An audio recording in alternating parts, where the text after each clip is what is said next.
Yeah, do I have my mic on? So, where you go good? Okay. Good morning. Today is Thursday, May 12th. This is the time and place for a special meeting of the Nevada Gaming Commission. Madam Secretary, just to make note, Commissioner Cohen is participating via Zoom, and we have made sure that his link and ability to hear and see and participate is good to go. Yes, we have. Okay, thank you. So, Madam Secretary, has our agenda been posted in accordance with the open meeting law? Yes, it has. All right, at this time, I would like to remind anyone coming to the podium to speak, we ask that you speak directly into the microphone and speak clearly as possible, as this meeting is being transmitted electronically and being transcribed. Madam Secretary, let's proceed with our first agenda item, public comments. This item is placed on the agenda. Excuse me. This item is placed on the agenda to give the public an opportunity to comment on gaming related matters.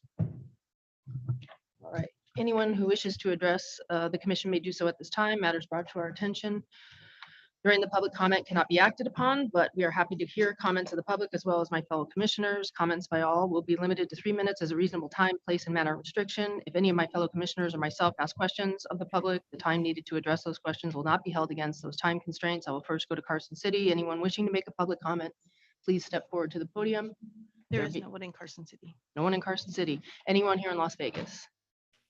No one in Las Vegas. That will close our public comment section. Madam Secretary, I believe that brings us to the special agenda item. Please read that item into the record. Today on your special agenda are the applications of Mgm Resorts International and Mandalay Resort Group LLC for an amendment to their order of registration, licensure as sole member of Nevada Property One LLC, and the pledge is noted on the agenda. Is also the applications of Nevada Property One LLC doing business as the Cosmopolitan of Las Vegas for a transfer of interest, the addition of a racebook and sports pool, and licensure to conduct off-track pari-mutuel race and sports wagering. Lastly, the applications of William Joseph Hornbuckle, Corin Ian Sanders, and John Milton McManus for licensure as managers and/or key executives. The recommendation of the Gaming Control Board is for approval with the conditions as noted on the agenda. And I believe we have disclosures on this item. Okay, starting with Commissioner Brown. I understand you have a disclosure. Good morning. Thank you. I do have a disclosure. MGM Resorts Interactive LLC is an affiliate of MGM Resorts International, a client of Louis Roca, where I'm a partner. MGM Resorts International and Nevada Property One LLC are current clients of Louis Roca in intellectual property matters. And the Cosmopolitan of Las Vegas is a trademark of Nevada Property One LLC and is a current intellectual property client of Louis Roca, where I'm a partner. I'm not personally involved in these matters and I have no pecuniary interest in the outcome of this agenda item. And I don't believe the independence of judgment of a reasonable person in my position would be affected by the relationship described on the record. And I therefore intend to participate. Thank you. All right, Commissioner Solis Rainey. Thank you, Chair Tagliati. With respect to non-restricted item number 4, I'd like to disclose that I'm a partner in Morris Law Group. My firm and I represented various MGM entities in unrelated litigation, all of which concluded years ago. I have no pecuniary interest in the item before us, nor do I have any information other than that which was provided by the Gaming Control Board to all commission members. I do not believe that the independence or judgment of a reasonable person in my situation would be materially affected by the prior relationship, and therefore I intend to participate and vote on this matter. As I usually make a disclosure when Ms. Ogerberg has any involvement in a matter, I have a separate mediation and arbitration practice which requires or enables me to work with different members of the bar. While I've never worked with her in that capacity, there are members of her firm on occasion I have and will potentially work with in mediation context. I'm not retained by the attorneys, I'm retained and compensated by the clients. And at this time, I do not think the independence of a reasonable person in my situation would be materially affected by this relationship. And I make this disclosure in an abundance of caution. There being no disqualifying interest, I intend to vote and participate and vote on this matter. Any other disclosures? All right, there being none, finally. Okay. Good morning, Chair Tagliati, Commissioners, Executive Secretary Bell, Sean McGinnis with Butler Snow on behalf of MGM Resorts International. With me at the podium is Pat Madamba, who's Senior Vice President and Legal Counsel at MGM Resorts International. Also in attendance via Zoom, we have Bill Hornbuckle, the Chief Executive Officer and President, Corey Sanders is in the room to my right, Chief Operating Officer. With him is John McManus, Executive Vice President, General Counsel, and Secretary. Um, Immediately behind me, we have Anton Nicodemus, President COO of ARIA, and Mark Lefevre, the CFO of ARIA, and Chandler Pohl, who's legal counsel for MGM Resorts International. Also via Zoom, we have the Sellers Gaming Council, Eric Okerberg, who's participating from overseas. And in the room, we have Elijah Tredup, the Director of Regulatory Compliance for the Cosmopolitan of Las Vegas. If it's acceptable to you, I thought what I would do is give, just like I did at the board, a general overview of the applications, and then we have a presentation where Mr. Hornbuckle will make some remarks, and Mr. Sanders and Mr. Nicodemus would talk about some logistical closing items, and then we have Mr. Bull discuss the Reg 3070, if that's acceptable to you. Sounds good. Before you do that, I would like to make a record that I did set this for a special meeting, an agenda.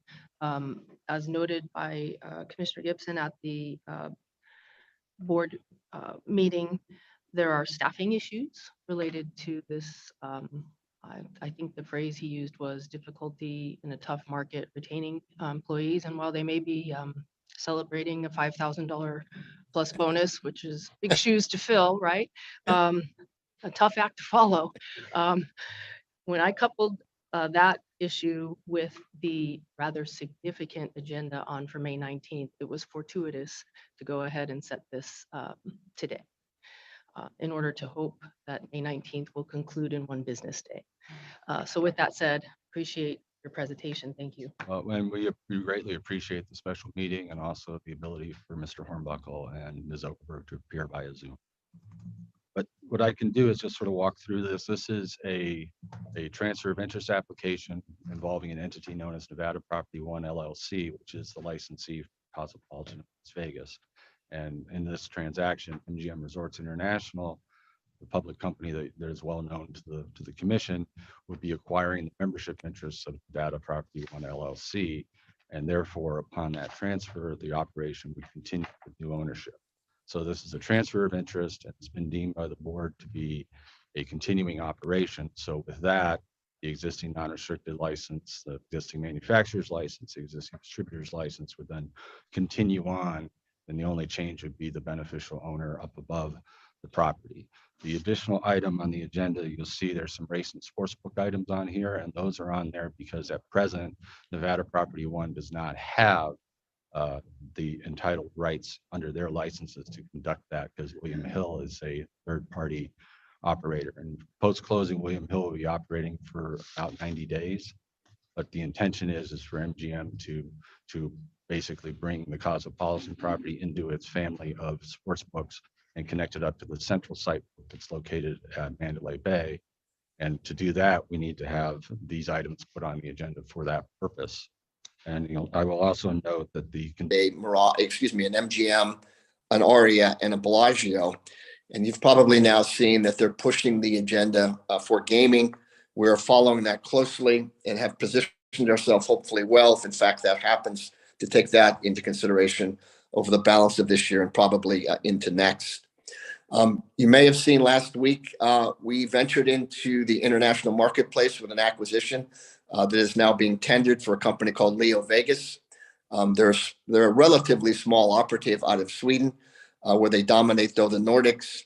And for us, along with our partners at Entain, who have created BetMGM, we see as an opportunity to not only have a strong presence with BetMGM domestically, where we're currently in 24 states, but ultimately globally. And Leo Vegas is the start of that. We have seen already in places like Michigan a great deal of promise with omnichannel and the idea that people could engage with our company, with our products and services, both online at home, as well as ultimately taking the advantage and the opportunity that things like rewards programs bring them for brick and mortar.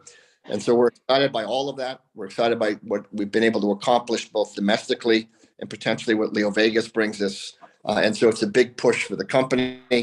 You'll see us do a lot more in live dealer and other locations, and hopefully someday in Nevada as well. As I come back more domestically and I think about our regional casinos, I think the most promising thing for us of note is The governor, for the first time in a while, has put the notion of brick and mortar casino and 3 additional licenses on the budget for New York for this coming fiscal year. So they will run a process that hopefully our facility in Yonkers, which is currently a racino, can be converted into a casino. And so we are up for consideration in that. We will pursue that with some vigor, and hopefully by this time next year, be awarded a license to operate one of the 3 southern casinos, which would include table games in southern New York. The balance of our regional portfolio is doing exceptional. We had record fourth quarter, we had record first quarter, despite Omicron and its impacts in January. And obviously the bigger consideration over the last several weeks is what is the economy doing to our industry, both here in Las Vegas as well, particularly at this point in our regional casinos. And I can say with great confidence, we have not seen anything yet. I don't think we're naive to what rising gas prices do, what inflation will do to our businesses. We're watching it closely, but I think fundamentally the good news is, particularly in Las Vegas, the fundamentals are strong, the advanced bookings are strong, the programming is strong for entertainment. And so we look at it all with some great promises, particularly layered on the weekends. And we think about a couple things. International business is yet really to return, and our convention business is now just returning. And so as we think about that, as we move forward, despite what will probably be some headwinds, we think about that favorably, and we're excited by what we think the balance of this quarter will bring, and then ultimately further into the year. There are challenges with labor. I think you've heard it, you've seen it, you've read it. We share those challenges. We probably have just under 5,000 openings today in the company. We are working diligently, both everything from a technology front, how to handle business, working with our labor unions in terms of how to get more people back to work. And generally we're managing it, but I will tell you it's not without some strain. And so we are very focused on it, and getting people back to work in this market, and particularly in some of our regional markets like Mississippi, has become critical to us. But given the subject at hand, I'm about to turn this over to Corey Sanders. We couldn't be more excited to be taking the Cosmopolitan, hopefully, into our product offerings. It's a market niche that we necessarily don't cater to or own. It's a younger demographic with a hard high retail spend. And it's something that I think, given what they've created to date, combined with some of the many, many amenities that we have, will be additive not only to the Cosmopolitan, but I think Las Vegas as a destination in general. So with that said, I'll turn it over to Corey, my colleague, our COO, who will talk more about the actual integration. Corey? Good morning, Madam Chairman, Madam Secretary, and fellow commissioners. We all share Bill's enthusiasm about bringing the Cosmopolitan into the MGM Resorts family. It's an amazing property. The co-stars there do an amazing job. They have an amazing leadership team, and it really is complementary to our business. Today I'd like to do is address the transition. Assuming we get the proper approvals, we plan on closing around May 17th. How we are going to transition the Cosmopolitan of Las Vegas into MGM, it's going to report in to Anton Nicodemus, who is the President and Chief Operating Officer of ARIA. As Bill mentioned, there's a lot of proximity to ARIA, and people feel that's part of the campus. We think there's a lot of opportunities and shared experiences combining those properties. The property will be ran by its own management team, very similar to the structure they have now. We do not expect any changes to that. And then other than some back of the house functions, IT, corporate accounting functions, which will eventually go into our shared service center, business should be as usual there. The capacity for MGM to add the Cosmopolitan and its employees, as we've talked about, they do have a very talented group, and we look forward to them becoming part of our personnel. The co-stars, they'll have opportunities not only at the Cosmopolitan to continue to pursue their career and advance it, but also at all MGM properties, both domestically and international. And we would also expect some of those employees to look for opportunities in our corporate areas. As Bill mentioned, we have about 5,000 open positions, and there's plenty of opportunities in the company. From a customer perspective, as we talked about, we do not expect many changes to the employees. On the customer side, we think there's a lot of benefits here. And in particular, the Cosmopolitan of Las Vegas customers are going to be introduced to all of MGM amenities, including showrooms, arenas, Shadow Creek. On the other side of it, the MGM customers will be able to pursue many of the amenities that the Cosmopolitan of Las Vegas has, including the Chelsea. So we think that's pretty exciting for both our customer base and the Cosmopolitan customer base. And then finally, as we think about integration of MGM Rewards, eventually their loyalty program will become part of MGM Resorts. Right now, we're studying that. We don't have there's technology things we have to put together. Eventually, that will come as one. That's being studied right now. And finally, we're actually, the Marriott relationship with the Cosmopolitan will continue. We'll extend that as part of our deal. With that, are there any questions? If I could just clarify one thing, when you were at the Gaming Control Board meeting, you mentioned that the employees will be same position, pay, benefits, Yes, yes, that is correct. in addition to all the additional Yeah. opportunities within the company. That's correct. And as I mentioned, we do not expect any loss of jobs. Why don't I do this, just to include Commissioner Cohen and make sure that he feels included? Why don't I ask you, Commissioner, if you have any questions first, and then I'll go to the colleagues here unless you have any more affirmative. Well, we do have more for affirmative. So we Okay. still have to do the reg 3070 and Mr. Nicodemus, so it's going to come up as well. Okay, well, we have a question for Mr. Sanders and Okay, we could do that. Yeah, sure. specific to his presentation, I guess. Thank you so much for coming today. I'm not on. Thank you for coming today. I appreciate your time. And so to bounce off of the question that was just asked by the chair, it's my understanding that the terms for the employees are going to remain in place for at least a minimum of 1 year. Correct. Okay, and then after that, you're going to revisit maybe any changes that need to be made to benefits or compensation or bonuses. That's correct. Okay. And then for the loyalty program, I know you said you're looking into it. So to the extent the closing occurs on May 17th, then people with a Cosmopolitan loyalty program, there will be no interruption. It will just be a seamless transition if and when you figure out how to meld the two. Yeah, that's correct. There will be no disruption to the identity program. It will stay in place. And then eventually, as we do bring them together, any of the benefits that people earn there, we will blend those into ours. Okay, thank you so much for your presentation. I have no further questions. Do we have anything else for Mr. Sanders? I had a quick question, but I deferred first to Commissioner Cohen if he has any questions for Mr. Sanders. Thank you. I have no questions for these people. My questions center around Reg 3.070, and I can wait on that. Thank you. Thank you. Mr. Sanders, I just had a quick follow-up question. You mentioned that you anticipate merging IT and corporate accounting into shared services at some point. What effect do you anticipate that's going to have on employees? As I mentioned, we have over 5,000 jobs open. A good chunk of them are in IT and in those areas. So I think there'll be opportunities for those employees. And my gut is some of them are actually going to take the opportunity even before we get to the actual merger to join our shared service areas. Okay, so you don't anticipate None, employees losing their jobs? none. Okay, thank you. That's all I had for you.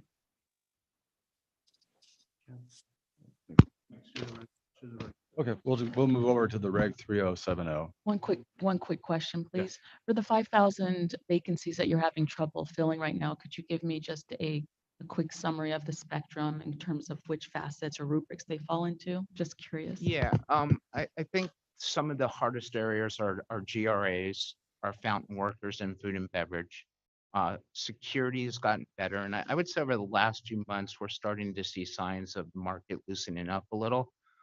As I mentioned, the financial areas have been a challenge in the IT areas. Those are probably our top 5 areas of challenges right now. Thank you.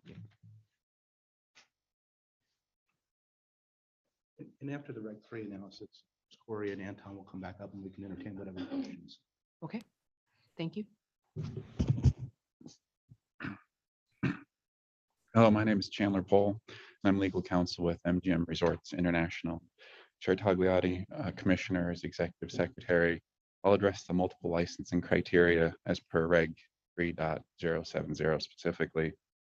The experience of MGM Resorts International and its personnel in the acquisition of the Cosmopolitan of Las Vegas, which I'll refer to as the Cosmopolitan, by MGM Resorts International poses no problems that would be inimical to Nevada's gaming industry, nor does the acquisition create a monopoly.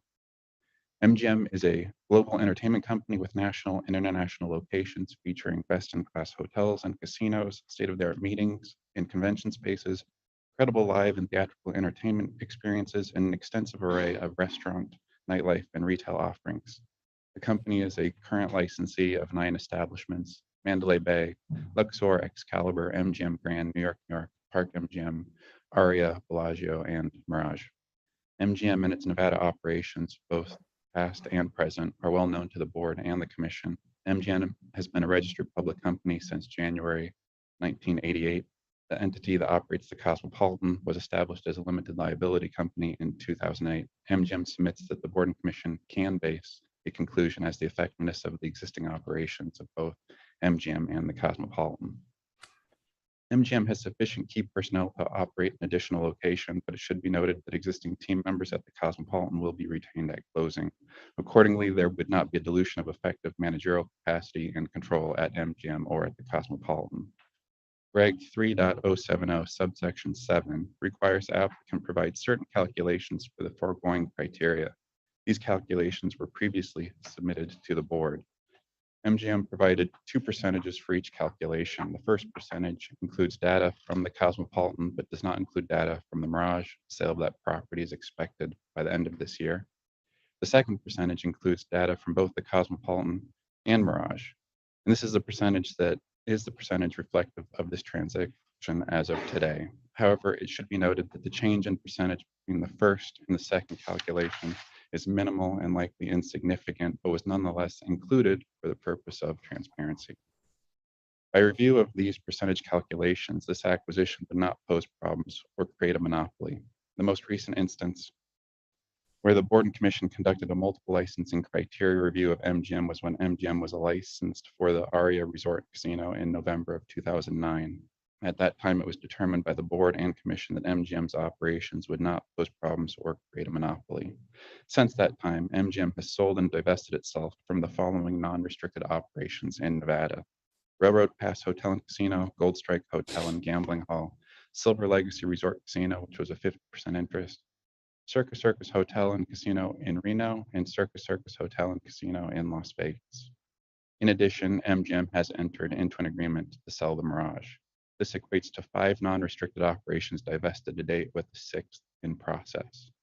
Accordingly, the addition of the Cosmopolitan would result in MGM having fewer properties in Nevada than it had when the multiple licensing criteria analysis was last performed with respect to MGM in November of 2009. As to the Las Vegas Strip area, MGM currently has 1 less property than it had in November of 2009, and the addition of the Cosmopolitan would net even. Once the Mirage is sold, MGM would again have 1 less property in the Las Vegas Strip area than it had in November of 2009. It should be noted that significant existing competitors with multiple operations are located in the Las Vegas Strip area: Caesars, Venetian Palazzo, Wynn, Phil Ruffin's Properties, and a few others, but specifically new competitors like Resorts World has entered the Las Vegas market. As such, MGM's addition of the Cosmopolitan would not materially alter the competitive landscape in Las Vegas or in the Las Vegas Strip area. In summary, the proposed acquisition would not create a significant change to the competition to Nevada statewide, countywide, or the Strip. And I'd like to offer my special thanks to Senior Economic Analyst Michael Lawton for his assistance in guiding me through the extensive data available in GCV's publications. And with that, that concludes our presentation. And we understand Commissioner Cohen wants to ask about 3070 analysis. Okay, we'll start with him. Thank you. Thank you very much, Chair. First of all, as to Regulation 3.070, there's certainly no issue with, the MGM and its related properties are well known to the board and the commission. And we have, at least from my perspective, there are no issues going forward on that. I do have a question regarding the hotel rooms, the aggregation of the 40.29%, which would be post, I assume that would be post a divestiture of the Mirage. Is that number correct? The 40.29% includes the Cosmo, but not the Mirage. Includes the And- Cosmo, correct. Okay, Yes, now, I just want to focus on that. On a property by property basis, is each property responsible for setting their own supply and demand for room rates?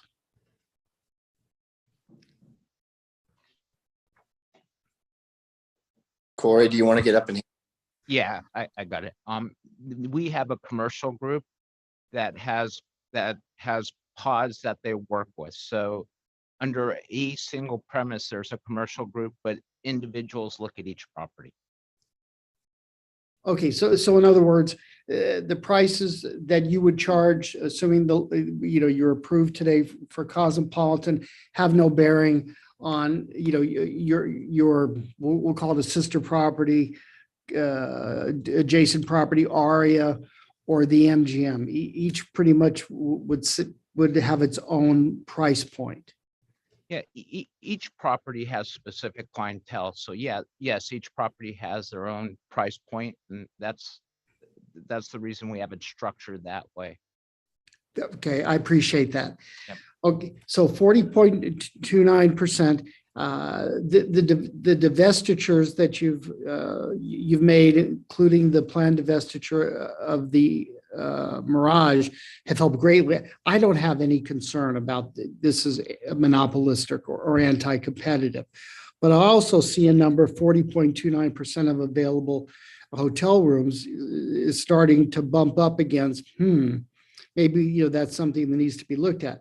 But based upon, the testimony today that the 40.29% each is an independent profit source, although may be reported on an aggregate basis, I don't have any concerns on that. I think the Gaming Control Board staff has already opined that they're in agreement that this is not contra to the intent of 3.070. And I think Mr. Poole's statements are very helpful, and I have no further questions on compliance with Reg 3.070. Thank you.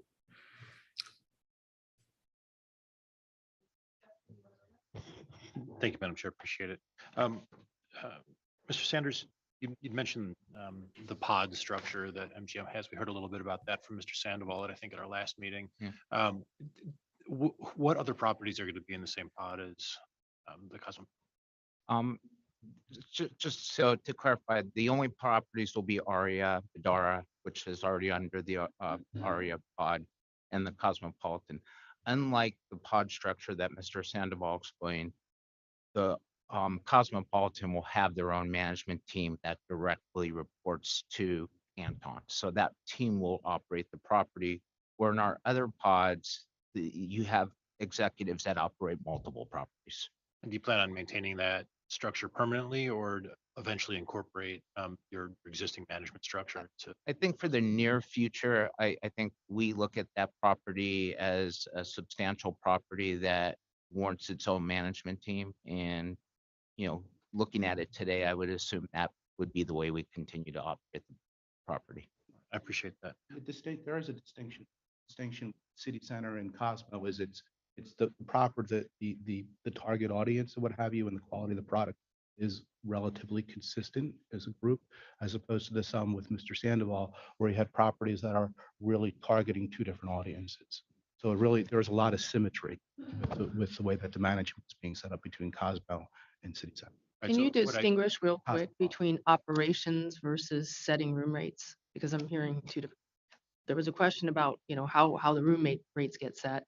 And we talked about a pod, and now we're talking about operations. And I just curious, is that the same entity making those decisions? Yeah, the room rates are set by the corporate group, but each individual property will have people setting their rates. So for example, people that are used to Bellagio, have a responsibility to Bellagio, there'll be a separate person that has a responsibility to Park MGM. They're not the same people. So there'll be more to the customer of how we set the rates.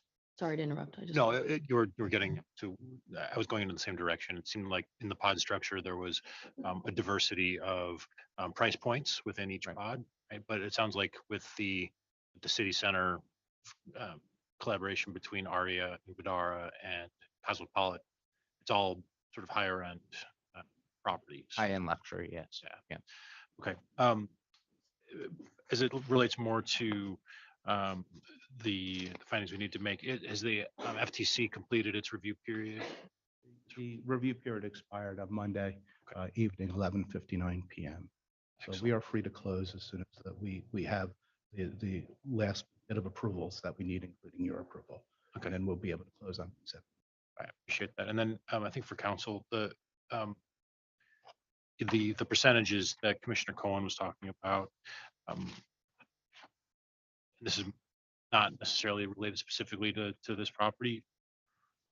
Theoretically, where would you start having concerns from a percentage of properties, percentage of rooms, percentage of machines? I don't think at the moment that the question is answerable. We haven't seen the experience of bringing Cosmopolitan into it, but clearly there is a significant other competition in Las Vegas that drives rates up and down. So Yeah, I certainly don't object to that, and I don't think that this causes problems or creates a monopoly. So I don't want to suggest that. Just more speculative. I'm new to the commission and more interested in the conversation about what would trigger something like that in your mind. it's sure. Look, I Las Vegas is its own entity, and I don't think there's ever a case unless you own more than 50% that you would ever have any control of being able to set pricing. This business is about getting people to come and stay in the hotels. It's less about the room rates. It's more about getting people in the rooms. So, as we look at our business in general, we don't have pricing power per se. It's where the market is, and we all leverage off the market. Sure. Thank you, Madam Chair. I just had a quick follow-up question, and it's related. With respect to the market percentages that we've been discussing, could you give me an indication of what they were in 2009 when this analysis was conducted? I'm sorry, this is Chandler Cole for the record. I wish I could. I don't have those figures in front of me, but I can get them. Okay, I was just curious. I mean, obviously the properties that you've divested, some are small, but I mean, there's a couple large ones, so I'm curious to see what the change was. Yeah, but I don't also have, we can get that for you. No problem. Thank you. I don't have any other questions. Thank you. I appreciate it. So I give great deference to the board staff, and I see the very detailed analysis that's been provided going through each and every provision of Reg 3.070. So I'm comfortable. There's been no inference or information on the record that's before me regarding any monopolistic issues. So I don't have concern. And when I look at the statewide numbers, I mean, Clark County, Las Vegas Strip, we have to look, I think, at the larger picture, at least for me. And the figures I have for the hotel rooms statewide is about 25%. And so I think it's misleading just to say you have 40%, 40.29% of the Las Vegas Strip. Well, that is a significant number. It's the state of Nevada. And so I don't have an issue. There's nothing on the record that gives me pause. I think the analysis was thorough under 3.070, and I don't have any concerns. Thank you. Forgetting to turn the mic on. Commissioner Cohen, anything else for any of the presenters today on the application? No, I very much appreciate the participation by Mr. Hornbuckle, Mr. Sanders, and council. Again, I don't have a concern as to the 40%. I just want to make sure that, for the most part, everything is operating independently, so that if there comes a time when we're asked again to approve another acquisition, there'll be a good answer. And, in my own mind, I think 50% rings a bell. and that may not be applicable. I think it's a wonderful opportunity for you. I always thought the Cosmopolitan should be part of MGM. Going back to when a former client of mine owned the property that sits on. But I think it's wonderful for the state. It's wonderful, for the Strip. I think it's wonderful for the employees. And just a quick shout out for one of your employees, Elijah Treadup, in compliance, who I know is present. But anyway, with that, I'm certainly prepared to support this application in its entirety. Thank you, Commissioner.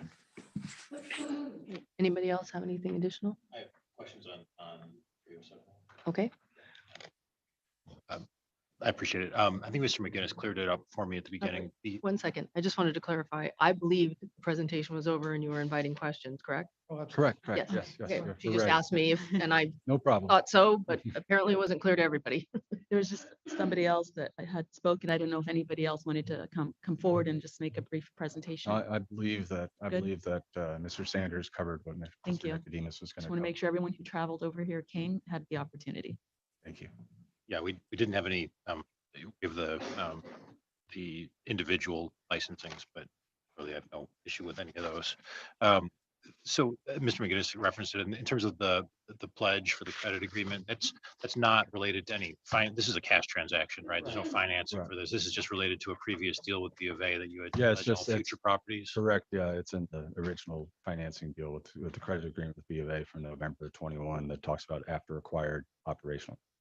Okay, so that just lasts as long as that credit agreement's in place. Anything we bring on. We redid our credit agreement in November of last year, and the collateral under that is it's equity of our operating here and other, I'm sorry. Our transcriptionist will Apologies. have a very difficult I- time because Sure. Thank We redid our credit agreement in November of last year with Bank of America.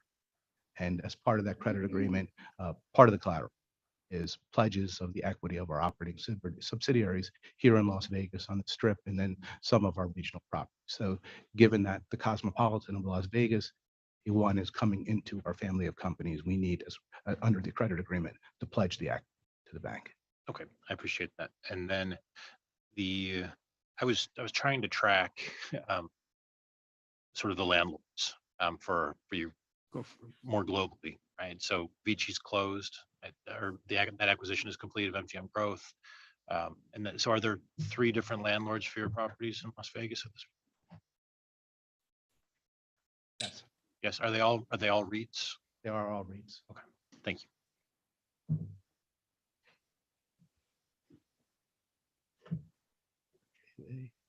Rosa, do you have anything? Okay, go ahead. I just wanted to add, I wasn't sure where everybody was on their questions, but I don't have any concerns. I'm interested in those numbers just, for a personal understanding in case these things appear before us in the future. But I don't have concerns as to where the numbers are right now. And I would be remiss if I didn't recognize what a good community partner MGM has been. So I do think that this is a good acquisition for them, but it's also good. I see it as good for the city in the long run and for the Strip employees that this is going to affect. Thank you. That's really sincerely appreciated. Did you have anything else? Yes, and I concur in that. I think it's commendable, the work that's been done for the community with the MGM, and it's a strong presence, not just because statistically with the 40% on the Strip, but it's a strong presence here in Nevada. Just for clarification, the NP1 long-term debt of the 1.38 billion that's going to be retired upon closing. Corey, can you? We're simply buying the equity that's independent of us. Okay. And then just one other question. I wasn't clear whether the Cosmopolitan has a pre-existing ESG initiative. It's my understanding that the MGM is going to be introducing its ESG initiative to the Cosmopolitan, but I didn't know if they were integrating something that's pre-existing or it's just a pure introduction.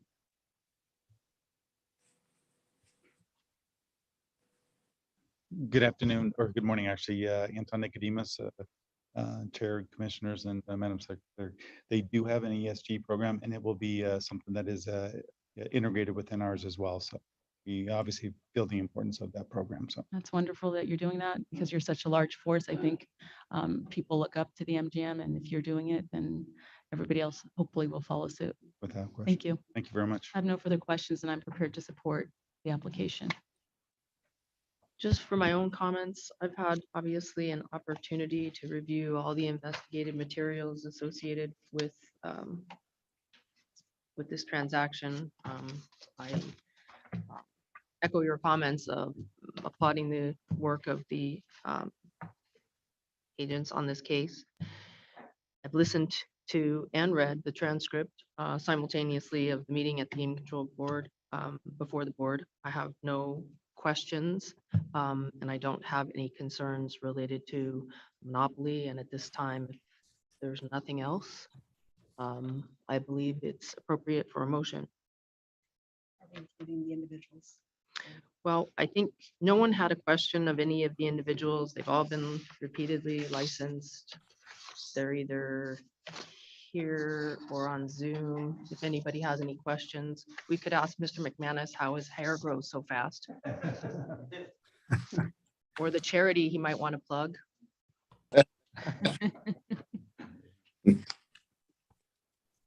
John McManus for the record. Thank you, Madam Chair, members of the commission, Madam Secretary.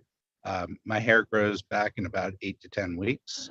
St. Baldrick's is the charity, and it's to support childhood cancer research. So next March, if you call me for it, I'll be bald. Okay. And I'm happy to answer any questions. I think you would have seen him on the front page of the Review Journal with a bald head or partially bald. I can't remember. I think I was surrounded by people with similar physique to mine as well.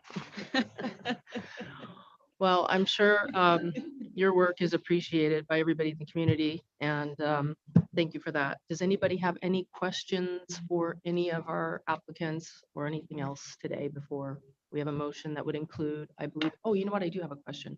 Have you had an opportunity to review the second draft of the order, the 55th revised orders of registration? Did you review Yeah, that? yes, we received that and it's appropriate. Okay. All right, so It's dated May 5th, 2022, but it's the only draft two that I know of. So, yes. and then also, before I forget, just also want to recognize Special Agent Sean Crowley and Agent Micah TB and Jake Abba and Deputy Chief Teggio and Deputy Chief Rippey and Chief Hoffman who worked really hard with us to sort of get this across the finish line. So always very professional dealing with your staff. Appreciate it. Thank you. All right, so it would appear at this time it's appropriate for a motion. Chair Tagliati, I move for approval of non-restricted item number 4 as read into the record by Madam Secretary and is recommended by the Game and Control Board with the exception that it is now with reference to draft number 2 dated May 5th, 2022. Thank you. Any discussion on the motion? None. There being no discussion, all in favor, say aye. Aye. And there are none opposed. Thank you. Appreciate your Thank you very patience. much. today. Thank Congratulations. you. Thank Thank you. you, Thank Mr. you all. Hornbuckle. Thank Mr. you. Cohen. Thank you. I'm just going to finish with the public comments here. Madam Secretary, we need to close with the public comments. This item is placed on the agenda to give the public an opportunity to comment on gaming related matters. I'll first go to Carson City, where it appears there is no one present to make a public comment. Here in Las Vegas, anyone present to make a public comment? There is no one present. At this time, that will close our public comment section. This concludes the special Nevada Gaming Commission meeting for today. We are adjourned. Thank you again for helping with the participation virtually.